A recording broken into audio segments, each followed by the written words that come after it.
I'm going to take you down some memory lane tonight. Was anybody in here good at math in school? Give a woo if you were good at math in school. Like 2 of us? Okay. All right, that's fine. I don't feel totally alone. Well, I was that math kid. I'm not even Asian. But yeah, I used to create these elaborate card games for myself, which were basically just very complicated math problems that I could play on my own, like the cool and popular person I was, clearly. But eventually I grew up, as you can see, and I became a teacher. Also probably, as you guessed, maybe, American in Florence, probably figured that out. You're very smart. So I am a teacher, and I am very proud to say that I instruct and inspire my students, and sometimes I even give them life advice or career advice, but it wasn't really so easy for me to figure out. I had a lot of interests along the way. I didn't really know what I wanted to do. So I thought we could turn this into an interactive experience. So if I list one of your previous dreams for life, take a drink. Okay, we good? Y'all with me? All right. So my first real life goal, I think a lot of us can relate to. It's a universal dream, right? Did the Scholastic Book Fair call to you? Does anybody know which dream I might be alluding to? Obviously, it was the shiny gold book on Egyptology. Who didn't want to be an Egyptologist, right? It was like the pyramids are so cool. So if you wanted to be an Egyptologist, take a drink. All right. The second one, again, universal desire, I'm sure, was to be a triple threat and study acting, singing, and dancing so you could be on Broadway. Yeah? Any other Broadway or Hollywood hopefuls in here? 2 of us. Cool. All right. I don't feel alone. It's great. But did any of you ever practice your acceptance speeches in the mirror until a really unhealthy age, like last night? I mean, sorry, something in my throat. And then, I went through a very brief phase where I wanted to be a lawyer. Are there any lawyers in here? Oh, thank God. Okay, because I didn't know if I could do this joke. So, I went through a brief phase where I wanted to be a lawyer until my cousin, who is a police officer, told me that all lawyers are pricks. And I was really disappointed to learn later that the definition wasn't in my student dictionary. I could tell by his tone it was something bad. So I did what every pre-Google 90s child did, and I asked my aunt, what's a prick? And she said, it's an old man's penis. And that was the definition I ran with until well into my 20s. So anyway, eventually I settled on teacher, but there was one more career path I explored. This is my high school diary. This is real. Please don't read the rest of it. This is a real thing. So in my high school diary, I explored, I'm really good at this, one-handed, I promise.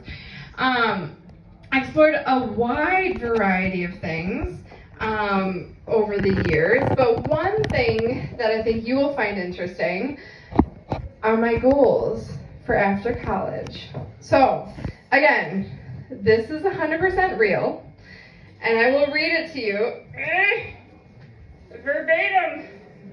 All right, just hang on, because I put notes in here for myself, and I can't hold it all. Okay, I'm doing my best, guys. It's a challenge. Okay, July 26, 2003.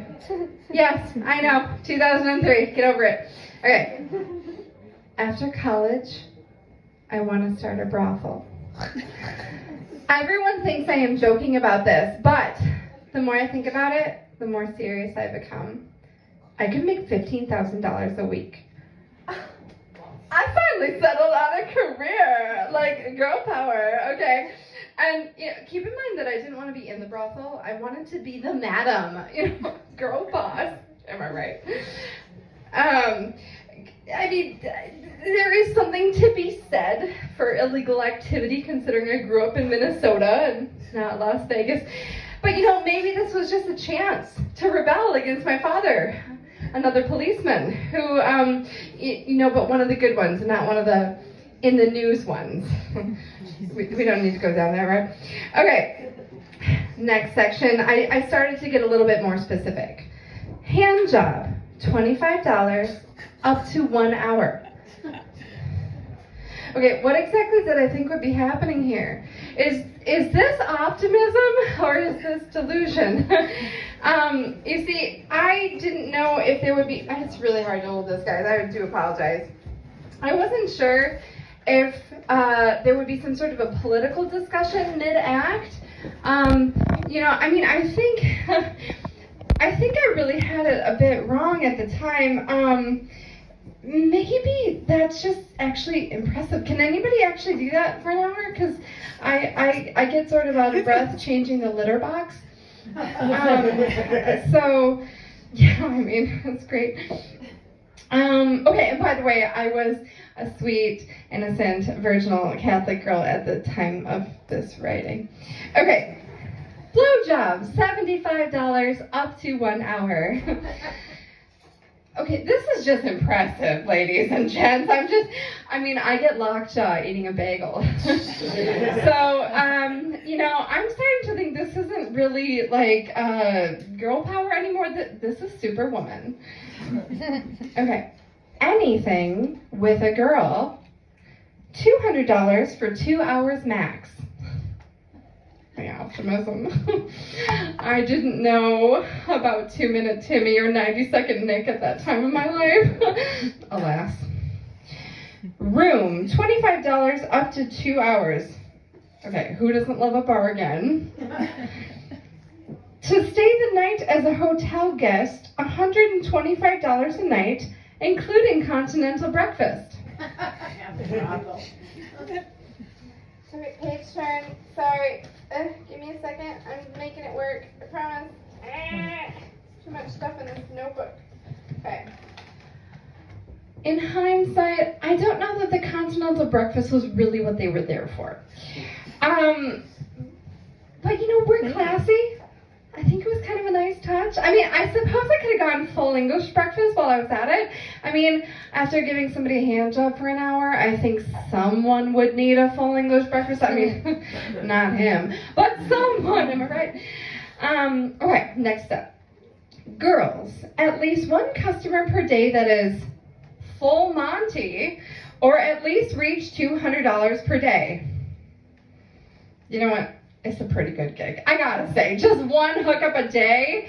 And also, why did I call it the full Monty? These are life's questions. 10 girls must use condoms and get medical checkups 1 to 2 times per week. Okay, now this seems a bit excessive, but safety first. I receive 50% on anything and $25 for blowjobs. Hand jobs cover room cost.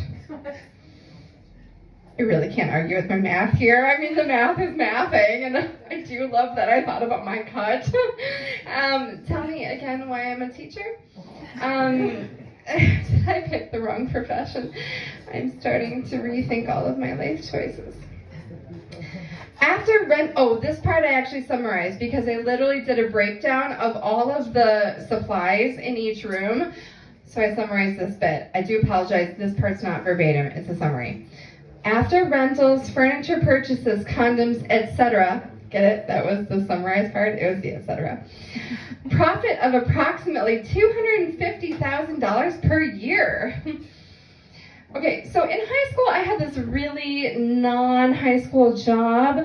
I worked for the accounts receivables department of a furniture store. So my furniture estimates were really spot on. The condom ones, not so much. Having never seen one or used one before. So they were kind of more like the Price is Right guesses and less the Price is Accurate guesses. Did anybody ever see that show, Price is Right? Anybody remember Price is Right? Yeah. Okay, so Bob Barker was my babysitter throughout all of school. Besties. Okay. If I could make $250,000 in 1 year, why would I ever want to make an honest living? Of course, I would need to subtract a few other costs, such as phone bill, the age of landlines, heat, electricity, water, taxes, and anything else. But I believe I would still come out on top. Well, somebody would, but yeah. Okay, I didn't mention police bribes. That might have been an important thing to bring up. So, anybody got a pen? Just add it to my business plan? No? Okay. All right, and then I added, wonder what the cost of living is in Amsterdam. I think I would have been disappointed to find out it's higher than Italy, but we'll just leave that at that. So in the end, it seems like I actually created a really good business model, and maybe I shouldn't have been. You know what? Let's go back to the interactive portion. So, did anybody in here become a business manager? No reason, just a few questions. See me after the show. Thank you.